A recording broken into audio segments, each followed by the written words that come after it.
about myself again? You get to talk about yourself again. All right, here Sorry, goes. guys. Well, thank you, Sam. Thank you, Sam. And thank you to the State Library of Iowa for this opportunity to speak to so many public librarians across your entire state. My name is Rachel Onuf, and I'm the director of the Vermont Historical Records Program, which is based at the Vermont State Archives and Records Administration. The VHRP strives to provide technical assistance to historical records repositories, including town clerks, historical societies and museums, and notably public libraries that have special collections, local history collections, or other materials that they want to attend to.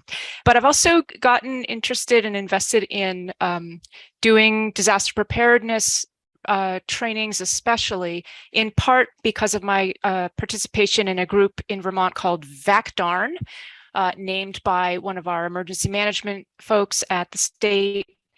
And it stands for the Vermont Arts and Culture Disaster and Resilience Network. And we received a small amount of funding a few years ago in the before times to have a symposium and to stand up a network that would be prepared to assist cultural heritage repositories in the event of a disaster.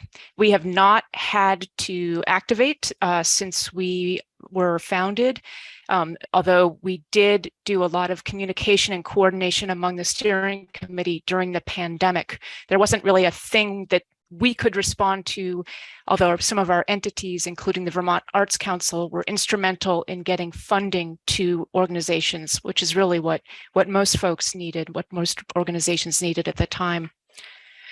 So I'm going to be covering a fair amount of information today, and some of it's going to echo what AJ talked about this morning. He was incredibly kind to you and didn't use, I think, a single acronym, but I'll show you some of the ones that I think it's useful to know, again, to facilitate communicating with the folks in emergency management. And that's part of the goal here, is to really make that a natural relationship and a go-to that goes both ways. Also talk about preparing to plan and the importance of planning. Again, I think AJ probably convinced you this morning of why you need to do this kind of thing, but I'll provide maybe a slightly different perspective from more of a, as Sam said, the library side. And I'll do a brief overview of the different components of the disaster plan template that Iowa has put together for you to use, and talk about the advantages of using a template. I'll also gesture toward, okay, so once you're done with your plan, now what might you want to do? So the overview, and as I said, I think the only group I've met other than librarians that might have more acronyms than we do is emergency management. And one thing that struck me when I was first dipping into this field, was that the terms emergency and disaster tended to get kind of used interchangeably. And I think they still do, and I think that's fine.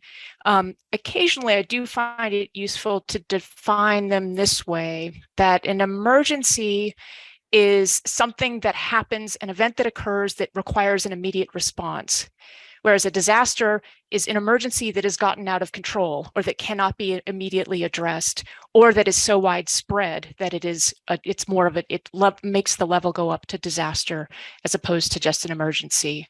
But we certainly use the terms interchangeably, and you can decide for yourself how you want to use the words. You heard a lot about hazard identification and risk assessment, or HIRA. Sometimes that's called THIRA because they throw threat in there as well.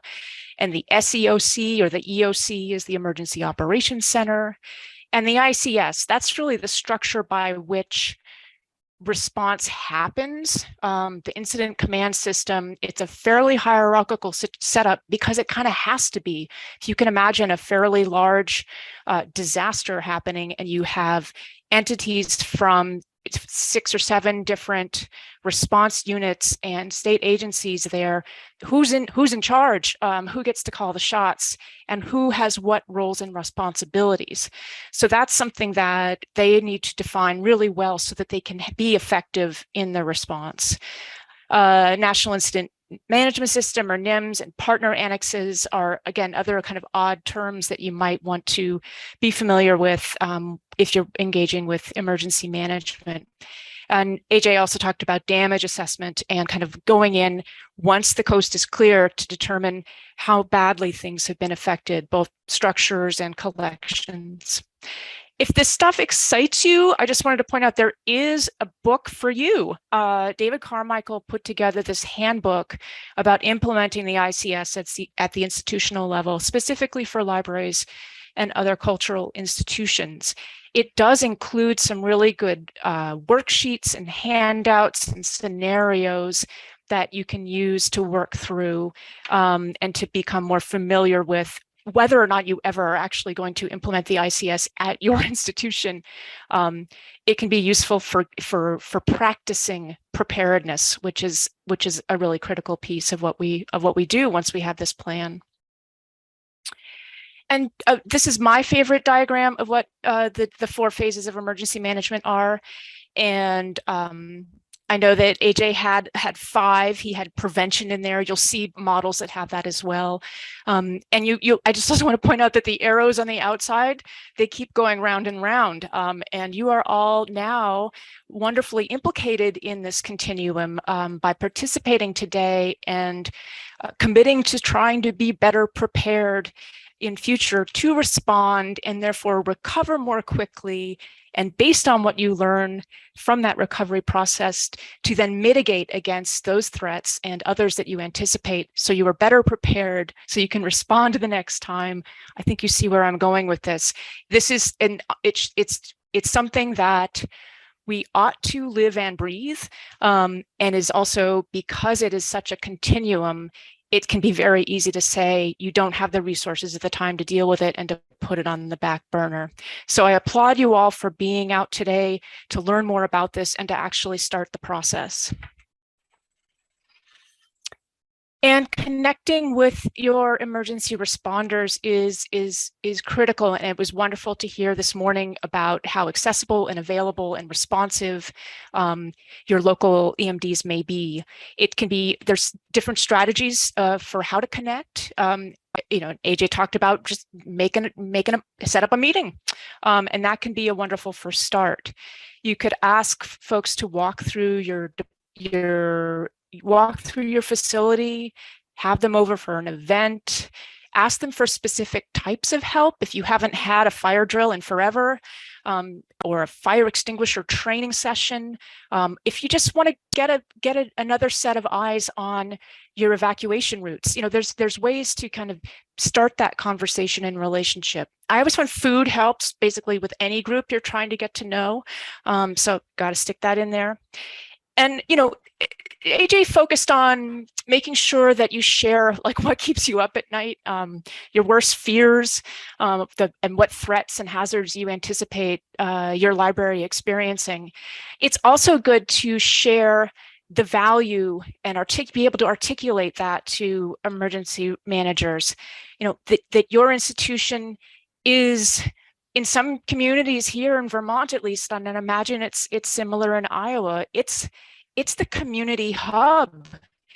It's a small community, and that's where people go to find out information, to meet up with each other, and that meeting space, that sharing of information, and that source of trusted information are all important points to make about your libraries. And especially if you have those local history collections or other special collections, it may be that you have irreplaceable history that is important and relevant to your area. And as he said, you certainly can be a valuable space for recovery, both for sharing of information and providing gathering spaces and cooling and warming and that kind of thing. It's also great to share your layout with your local emergency manager. I know some of the EMDs around here, even in the smaller communities, they will have floor plans of public buildings on their cell phones, so that as they're going to respond to an incident, they can become refamiliar with that layout, which is even easier for them if they have walked through those spaces. Again, back to that, have a walkthrough with those folks who you anticipate would be the first to respond if you were to call 911. And don't forget that staff does turn over, so keep up those relationships and make sure that you are having have some sort of succession and continuity there. And that's true on both sides. You know, if you have a wonderful relationship with the EMD and then you retire, introduce your successor to your friends in emergency management before you totally hang it up. So preparing to plan. Why do you do this? Again, AJ did a great job this morning of making the case for the benefits of planning. And I really loved his phrase, the non-clouded thought process that it allows you to experience and therefore come up with some concrete strategies for how you might respond. It can absolutely alleviate chaos and make it instead of an emergency, a minor inconvenience. And one thing that I find valuable as someone who can sometimes freeze up a little in the moment of facing a crisis is it will tell you what to do and how to do it. So you don't have to have that recall in your mind while all sorts of other thoughts are going on and your adrenaline is kicked in.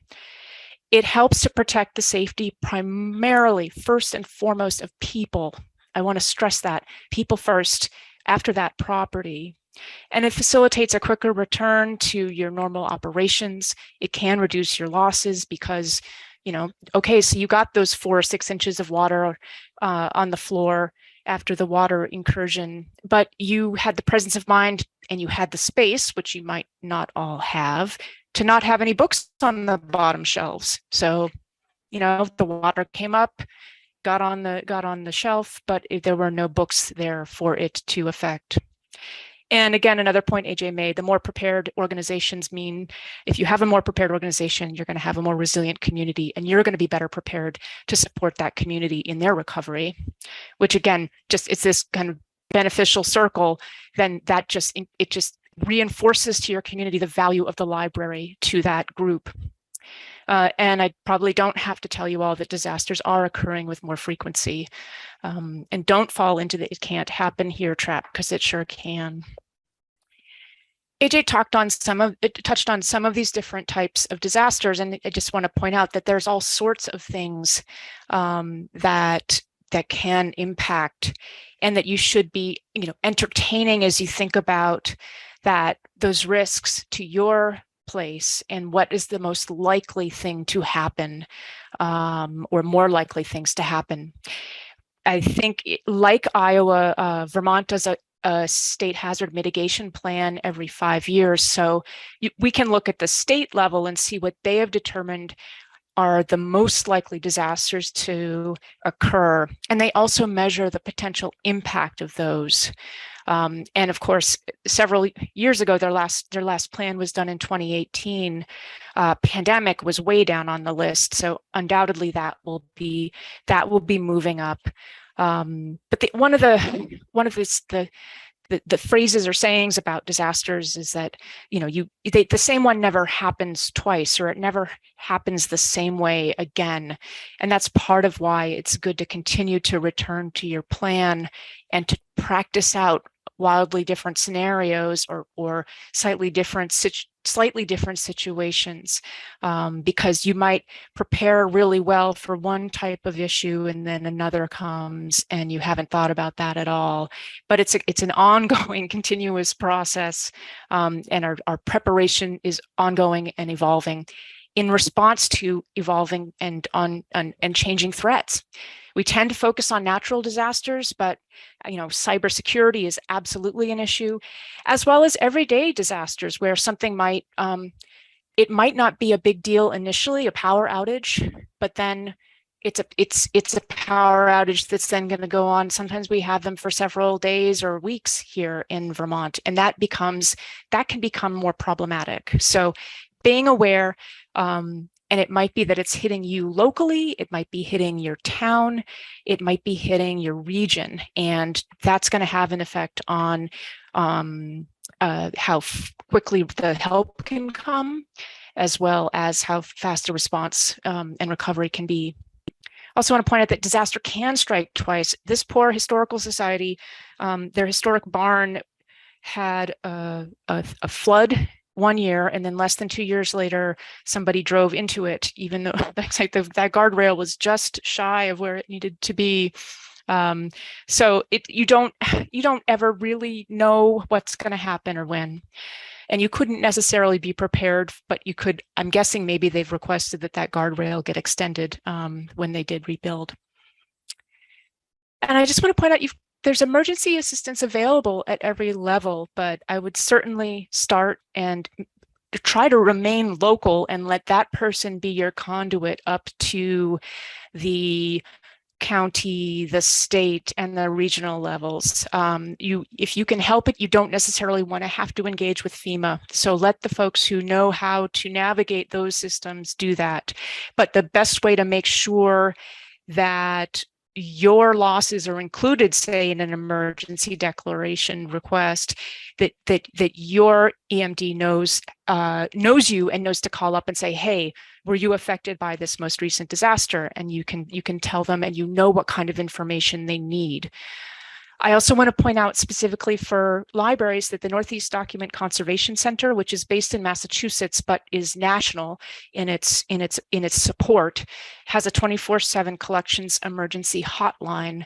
So if you do have a flood, or you notice a mold bloom, or you have had a fire or some other issue like that, they will give you advice and help you and help coach you through what that initial response might be. All right, so hopefully you're so ready to start planning. It's good to do this as a group and have a planning team. I know I've worked with some libraries where it's one part-time library director, and that's who's gonna do it, if anyone's gonna do it. If at all possible, I encourage people to reach out, if they do have a library board, to members of the board, or as AJ was saying, to the larger community, if you think there are folks out there who might want to get involved, or if you have a friends group. But you can also decide that this is something that you want to do largely internally if you have enough capacity to do it that way. I will say, as you'll see soon, the Iowa template is pretty straightforward, and one could, in a pinch, especially if you do wear several of these hats at your library, you could probably fill it out mostly by yourself. But there will be some parts where you would probably want to bring in somebody else just as a sounding board. And it's wonderful to do this as a cohort, and to just, if you've got your library buddies, the folks you call up when you can't figure out ILL, or when you've got an issue, or is your ILS down?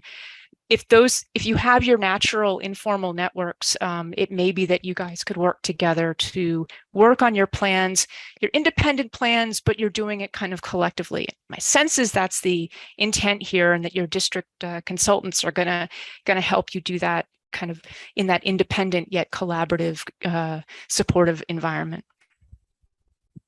Some strategies for getting it done. I'm a huge fan of what I call chunking, regardless of what I'm doing. I'm not always great at it in my own life, but to break things into smaller chunks, those big projects that you avoid or can't ever really find the time to get to, if you can put them into smaller pieces that are manageable. And this template does that for you. So it could be that you could take on some bit by bit, and you could make some real headway before too long. If possible, and if you have anyone to delegate to, that's always a good plan as well. And it might be that some folks are going to be able to get the information you need for the plan faster than you would be able to. If you do have if you're fortunate enough to have someone who's responsible for your facility, you could ask them to run around the basement and find out the information about the different shutoff valves, which they probably have in their head, but it would be good to get down on paper, as you'll see. Also important to set deadlines, so that you don't just make these great intentions known, but then never actually follow through. Deadlines for some of us can help, and this is where having the buddy helps, because I set deadlines for myself and blow through them all the time. But if you have someone else holding you accountable, it might actually keep you more honest and make you actually prioritize working on your plan when you might otherwise not. So here it is. Here's the at least the draft form that I was reviewing is right here. You'll see it's all of 12 pages, and we're going to go through it a little bit just to kind of demystify anything that might seem mystifying, and make you hopefully well set up to start working on it later this afternoon. So these are the basic sections, and this is not a brand new thing. This plan is based on a template that Vermont made, which is based on different templates that were done by other institutions and other states. They tend to include this include the same information, and are pretty straightforward. We'll talk some about what else they could include at the end. I will also note that you might, some public librarians have building books where they talk about the building history and provide emergency contact numbers and floor plans. And there's certainly overlap with the building book if you do maintain one of those. A wonderful woman named Judy Calhoun did some webinars last year that I went to that described how to set this up. So if you've already got some of this information in a gathered form, it will be that much easier to put that into your disaster plan. And if you haven't picked up on this yet, a lot of this plan information it's aggregating information that you already have elsewhere, but there are some points where you need to think some things through or make some decisions.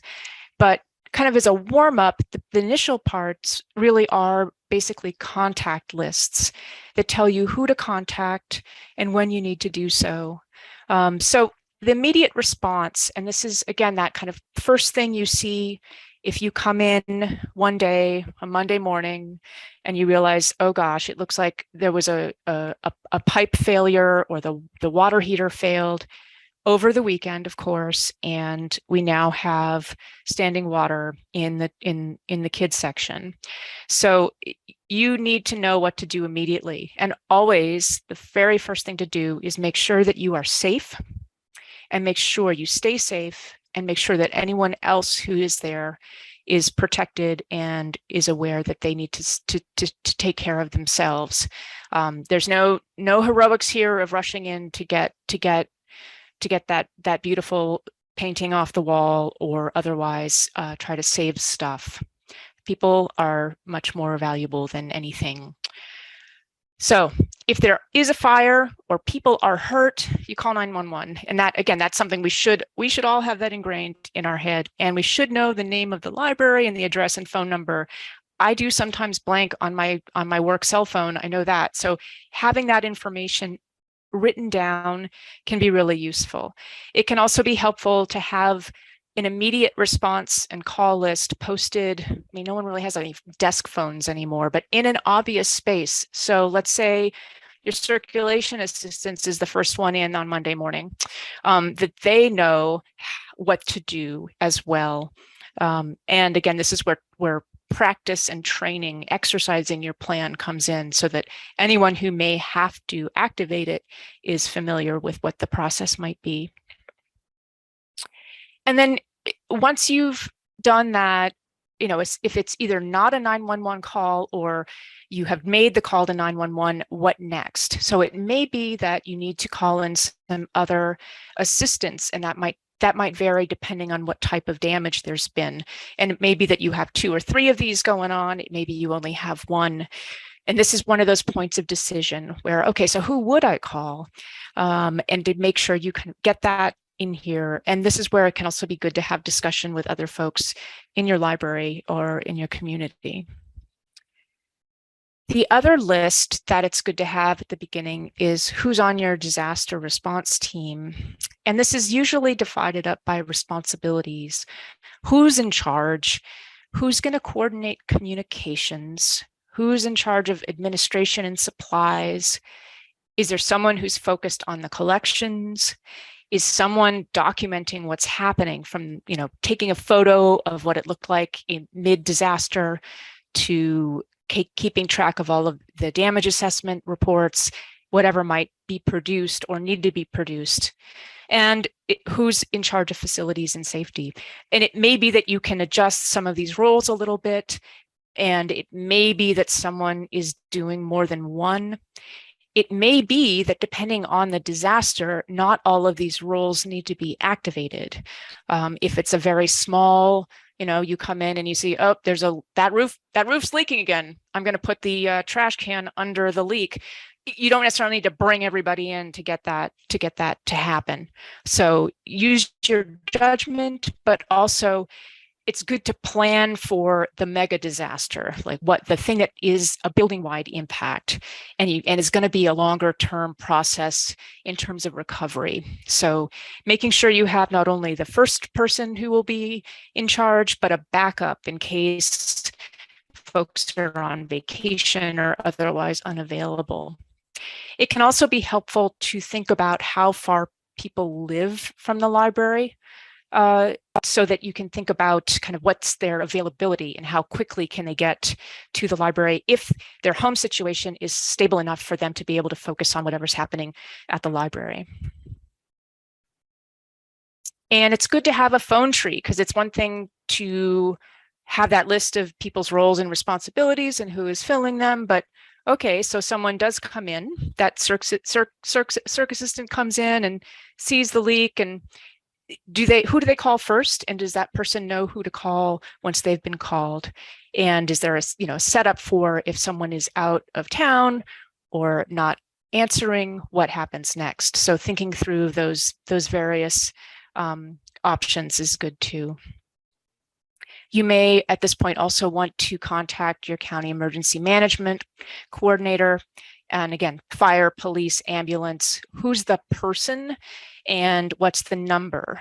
And having to put in the person might also encourage you to reach out and talk to somebody and begin to get those relationships going if you haven't already. Utilities, also critical information in case they are impacted or need to be shut off, and you're not able to get to the shut off, or it's not safe for you to get to the shut off. And again, those are just things that you might have elsewhere, and it's just the exercise of putting them all together in this one document. Other services, and this list goes on and on. This is only A through L. It's good to go through it. Some of them may not be relevant to your library. You may not have an elevator, but it can also make you realize that you don't actually have a name and number for a locksmith if you were to need one. And you don't necessarily want to be flipping through a phone book, or, if their internet is up, through some virtual phone book to find who you might call. You don't necessarily need to have, reached out and established a relationship with all these folks, but it is good to have at least verified that they're still in business and that they are, that their number's good and that they are a good service that you want to include. And the insurance policy is, and this is something, it may be different. Maybe you're more organized in Iowa, but a lot of the organizations I work with, they are not real familiar with what their policy says. They usually know who's that they have, if they have it or not. They don't necessarily know what's covered, and they haven't read through that document in a good long while. It sometimes is the case that they don't hold the policy, so it's even more difficult for them to kind of keep that as something that they're aware of. So it sounds like in Iowa, most of your libraries will be members of the Iowa Communities Insurance Pool, or ICAP. So there's good guidance in the template for what to do there. And this is kind of the value of the template too, is that it can include information that is going to be relevant to most libraries in the state or whatever region the template is attempting to cover. So for Vermont, we have some Vermont specific numbers that are statewide that could be useful for any library in Vermont that needs assistance. So similarly, the Iowa template is doing the same. Good to know what your insurance policy will cover in terms of damages and what they want to know about when you are affected by some sort of disaster. And again, do they want photographs as soon as possible? How soon do they need them? So having all that information locally, and this is also a prompt for you to become more familiar with your policy if you're not, and to just call up your agent too, and again, reconnect or connect to make sure that you guys are known to each other. Value estimations, again, really helpful for your emergency managers if they are trying to put together a request for a disaster declaration from the federal government. So great guidance here from the State Library of Iowa to attach to this plan. And you can see how it's a 12-page plan, but there's going to be a few appendices. But again, these look like they should be pretty easy for you to generate. A collection value estimation pulled from your ILS, and your furniture, fixtures, and equipment report, which sounds to me like something that you're maybe required to submit to the state library on a regular basis, or otherwise have somewhat available, and you're not starting from scratch. So those value estimations are going to be very helpful in the event that there is some large scale damage or loss to your collections or to your buildings, furniture, and fixtures. We're blasting right through this. You're almost halfway through your plan template at this point, and the next big section is on facilities. And this is where we talk about floor plans, some of the stuff I've already alluded to, like your main utilities, fire security, and first aid. So good to include actual floor plans and to label them very clearly with where the exits and windows and stairways, elevators, if applicable, first aid kits, water and smoke detectors, fire extinguishers, and utility shutoffs. If that's starting to get too busy, you can certainly put some of that information on a different version of the floor plan.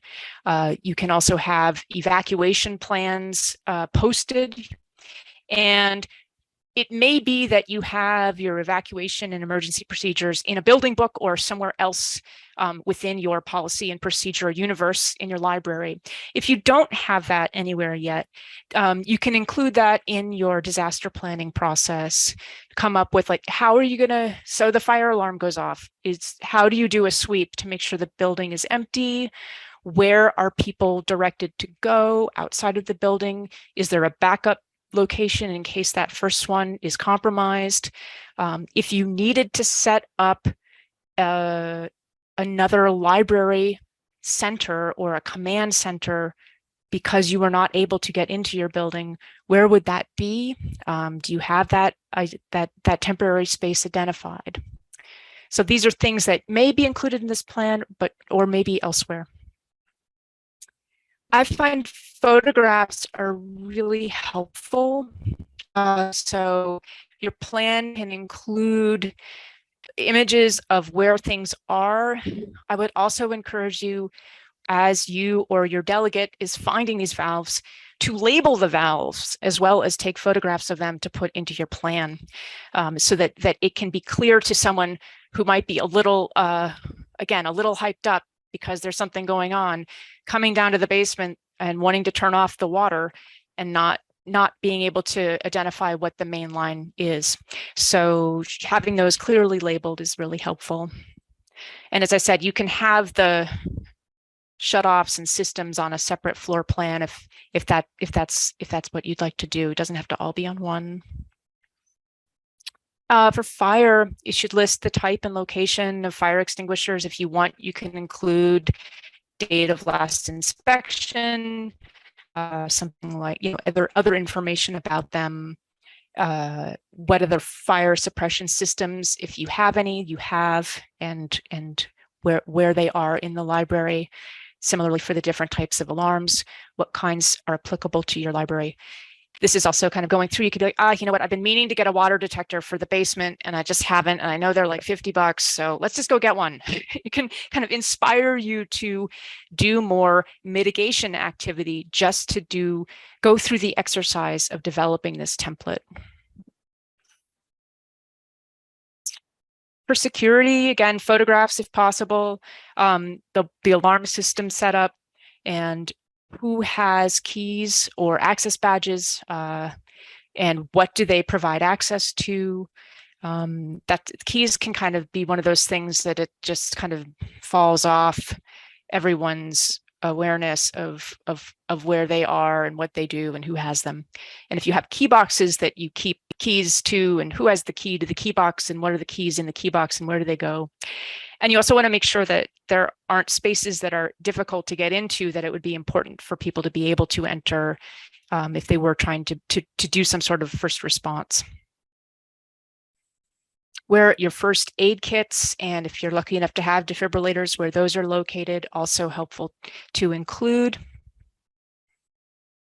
So that's another big section. And then for disaster response supplies, and these can be, it's interesting. Some of this will be response, but it may be more likely that you end up using some of these supplies in recovery. And just to kind of pause on that, again, back to that continuum of emergency management, the reality is that in most cases, you're going to call 911 if it's a 911 scenario, or call in first responders of some sort, and you're going to get out of the way. You're going to let them do what they need to do to stabilize the situation, to make sure people are safe. And once people are safe, to ensure structural integrity and that everything is okay. You may not have access to your library if it is a larger disaster for a long time. And this is also where having that relationship can help that time not be quite so long. So if they are aware that you have really important materials in your local history collection, and that if there's no temperature and humidity control and it's the middle of summer, and it's been more than 72 hours, you might start to get a really bad mold bloom, and it's going to make the situation even worse than that initial disaster. They might prioritize making it possible for you to get back into your space so you can start the recovery. So we don't do a whole lot of response beyond the initial response. It's really, in most cases, where it is a larger scale issue, it's going to be the first responders. Of course, that is not the case if it is one of the more mundane things, like a water leak that you can kind of manage internally and don't need to be calling in first responders for that. In which case, you might go straight to your supply bin and you're glad to have it. So it may be that you're responding and going to this bin. It may be that you're not actually getting to this bin till you're ready to try to clean up what happened once you've gotten the clearance to go into the space. So it's good to have a number of different things on hand regardless. There's also some supplies that are useful if you know, if you were in Florida and knew Ian was coming, you might have wanted to batten down your windows.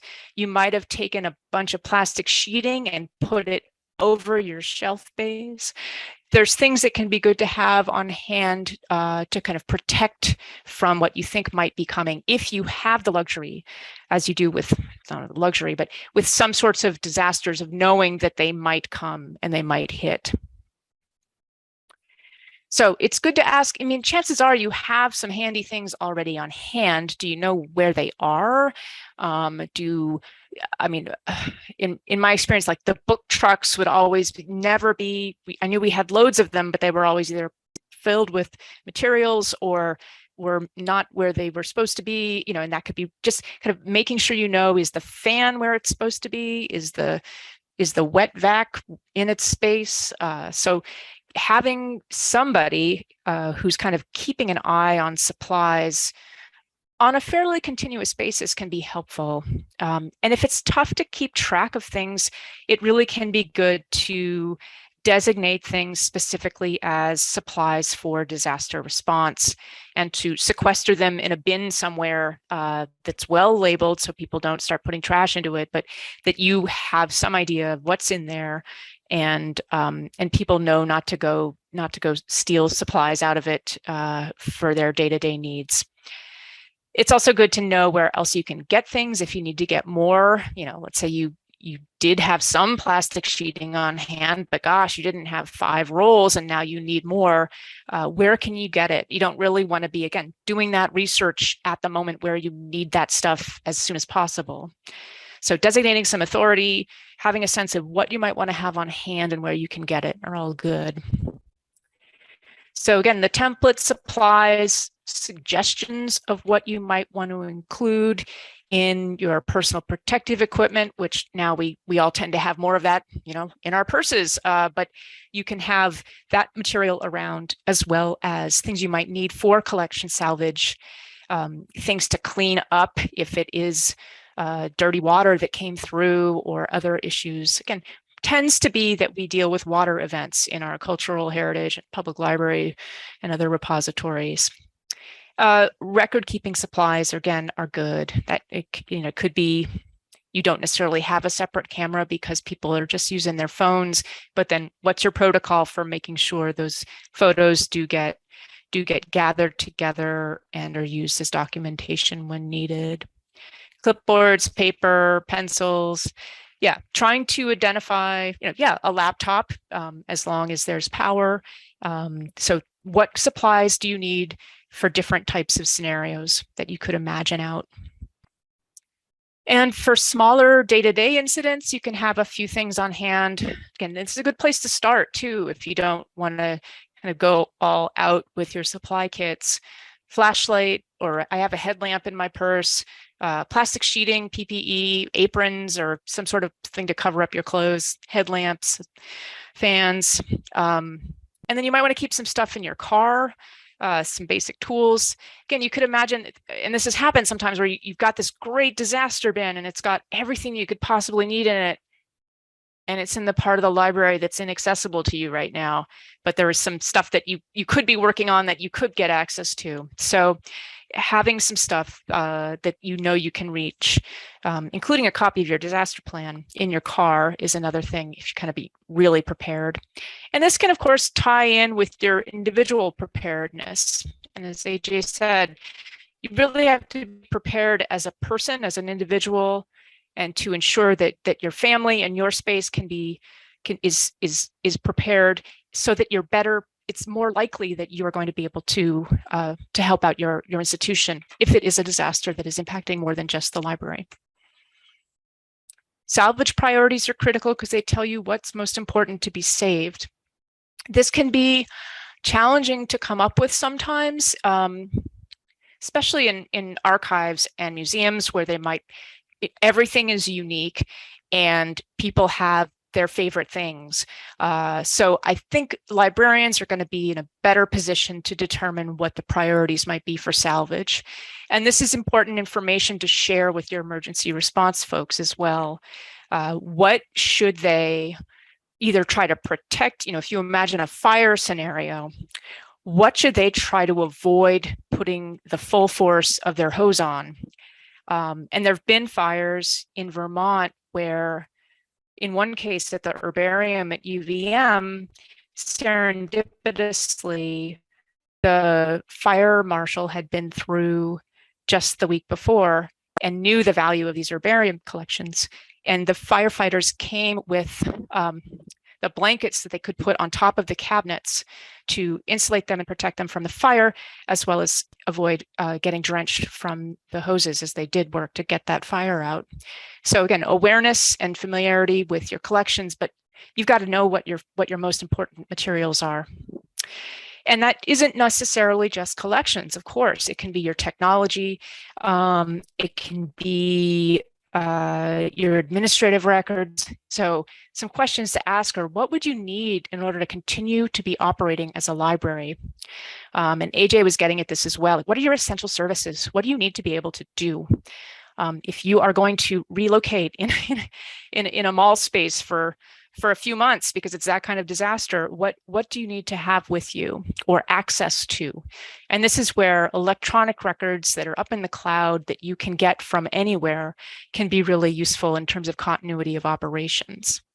And if you don't have things in the cloud and you do rely on either local servers for access to data or to records that are still in paper form, where are they? And those would be priorities in terms of making sure that you try to protect them. Again, I'm not talking about, you grab them on your way out. That's probably not going to be feasible. But what do you try to protect, and what's going to be what you need in order to continue to be doing your most core services? And do you have irreplaceable materials that you'd want to pay closest attention to as well? So again, and this is a good time to point out that you will have you can have different copies or versions of your disaster plan. Some may include sensitive information that you wouldn't want to share with every staff member or every board member or every disaster team response member, but others where it is useful for more than one person to know in case they need to use it.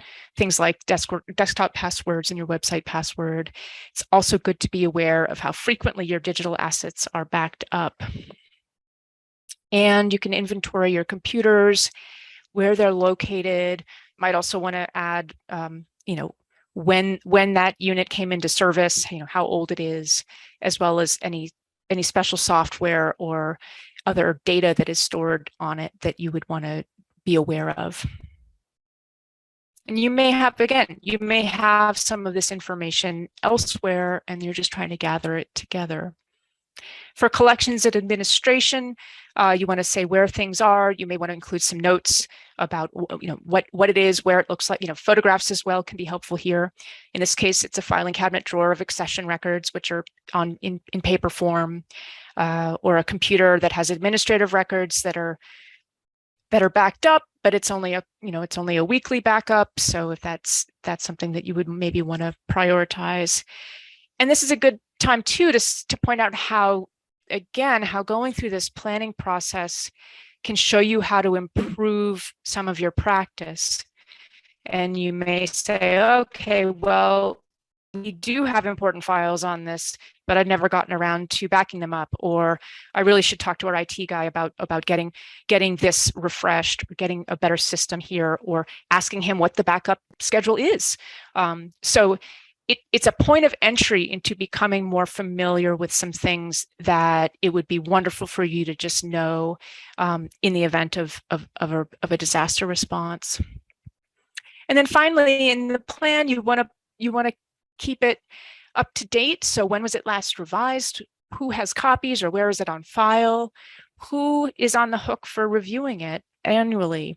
You could also kind of have a prompt for whenever there's a staff turnover, that's a time to just take a quick look at the plan and make sure that the information in it is up to date. Also great to include an emergency record. Some places already have building maintenance logs that will include some of this information, or you may remember or know about, or know someone else in town who, the former librarian, who could shed some light on past events. Because there are things that can be chronic issues that are going to get exacerbated over time. So if you have a record of past disasters, small and large, that can be helpful. And you can try to do that from this point forward. And again, if you're doing that response process, you're going to have some photographic documentation and some written record as well. So this shouldn't be too onerous to maintain over time. And I was just at a webinar yesterday about the care and maintenance of historic buildings, and it's just the importance of maintenance is hard to overstate in terms of keeping, and that's another mitigation strategy, is to keep your building in good shape so that some of the things that do fail, like roofs, like foundations, don't get to the point where they allow for a massive problem. And you can put different, additional details about the specific emergencies or disasters that have occurred over time at your library. Your successors will thank you. So yeah, congratulations. That's all there is to it. It's a piece of cake, and it's just the beginning. So you need to think about who's going to get the plan, where it should be stored, And it's, again, one of the advantages of involving other people, if you do work with a staff, is that they are then invested and engaged in the process. So you're not just handing them a document that is another policy that they need to be aware of and it gets stuck in a drawer. So having people engaged in the planning process can help with that, as well as keeping people engaged and involved over time. So there's different ways to do that. But it's, again, this preparedness is a mindset. It's really a way to approach the world, and make sure that you're communicating about preparedness activities with your staff and with your larger community on a regular basis. So I find through my work with VACDARN, I mean, we do a fair amount of talking, and what we've talked about but haven't quite done is to do some more training, the action. And I think that's really critical too. And training can be very entertaining. If you have never seen, or even if you have seen it, just go watch it again. The US version of The Office has a fantastic fire drill scene in one of its episodes that's up on YouTube. And I would encourage you to go find it. And this is what AJ was talking about with the crawl, walk, run. So start with tabletop exercises, and this could be it could be on the agenda for a staff meeting, and it's just for the last 10, 15 minutes, you're going to talk through a scenario together. Or you could actually have a hands-on exercise, and this is, again, that also the helpfulness of having a first responder, your local EMD in to help you with how to use a fire extinguisher. And then there's if you really want to get into it, you can do a full-scale exercise or a simulation. These can be more involved. You'd probably want a facilitator to come in, and they will kind of imagine out a scenario, but you're not just sitting at the table with the lights on. If it's a scenario where there is no electricity, the lights are off. And if you are in a room without windows, that's awfully dark. But it kind of gets you, it can be even more effective at getting you into that situation and seeing how you respond and react and what you do. And all of this is going to inform how you prepare. So sample scenarios, it can be really straightforward. As AJ was saying, something about, some water's coming. What are you going to do? What other things that you do to prepare for that? Mitigation activities that you can do right now. The power goes out when you're having a holiday parties. There are lots of folks in the library. Or human inspired potential disasters, where you have folks who are maybe acting out in the library and starting to damage some of your collection materials. Or you've got, again, electricity on, water incursion, how best to respond. Always keeping yourself and everyone else as safe before worrying about what might be happening to materials.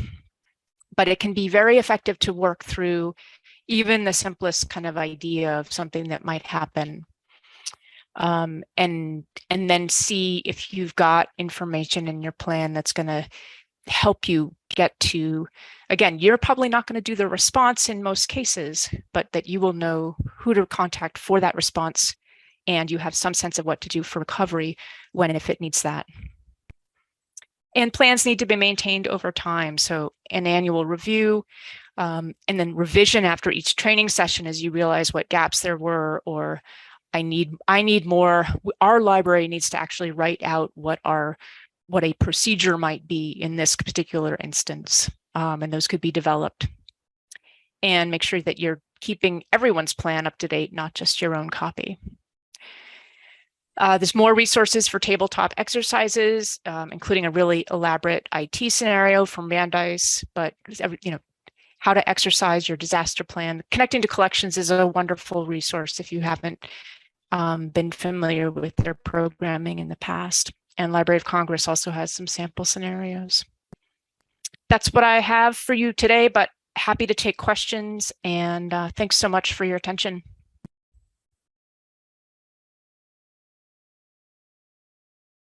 Sorry, I had to get up to the mic. Thank you, Rachel. Let me pull up the chat. Oh, I don't see any questions have come through yet. I just want to say, oh, this is Sam. Where's my here? It was, to me, a new thing to think about, form a relationship with your local people. It was, to me, unique to think about how you can be a value to them and they can be a value to you, to say, this is what our library can bring to the community. We talked about that a little bit locally here with the Cass County guy, but that, yeah, you want to say, people really value us and people really like us, and here's what we can do. And that can be a good kind of foot in the door with the local person. No questions in Central. Are there questions here? I kind of didn't even ask you guys. I don't see any questions here. Rachel, that was just really thorough. I'm thinking down at my laptop. Maybe we're all just kind of, I think, in a little stupor. Oh, we do have one question here. It's not really a question. I just wanted to make sure for all of our Iowa librarians to mention that in between the gap between your first responders and your response to the disaster, we've got a team in Iowa called I'm Alert, Iowa Museums, Archives, and Libraries Emergency Response Team. We have a hotline that you can call if you just need advice. If you need like boots on the ground to respond to a disaster, I'm Alert will send a team.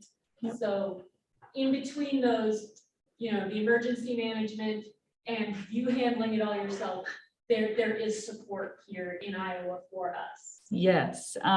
Did that come through, Rachel? You were able to hear, and others? Yes, I was.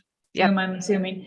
Yes, and we're going to talk about I'm Alert, and we've got that hotline number coming this afternoon. So yes, and shameless plug, while we're all gathered still, for Joy doing a presentation for us later as part of this series in December on collections and salvage. So you'll want to tune back in for that. So with that being said, I think the next thing on our little agenda here for the day is to take a brief break. So I want to say thank you to Rachel. You can see our room here, and none of the other folks have their videos up, but thank you to Rachel. There's Jay. Hey, Jay. For taking time out of her busy schedule to help with this. And thanks to all the work that she and Vermont did do, because this plan, which now you've heard more about and are going to start thinking your way through, really did have a lot to do with Rachel and what they've done in Vermont. And so I'm just hugely thankful to her for her efforts on this and her support throughout this whole crazy project that we've been doing over the last few months. So we'll take a break. We'll be back at about 1:30 to again keep talking about that plan. So best of luck to all the other districts and have a lot of fun, guys. We'll see you around. Thanks again, Rachel. Oh, thank you. Best of luck, everyone.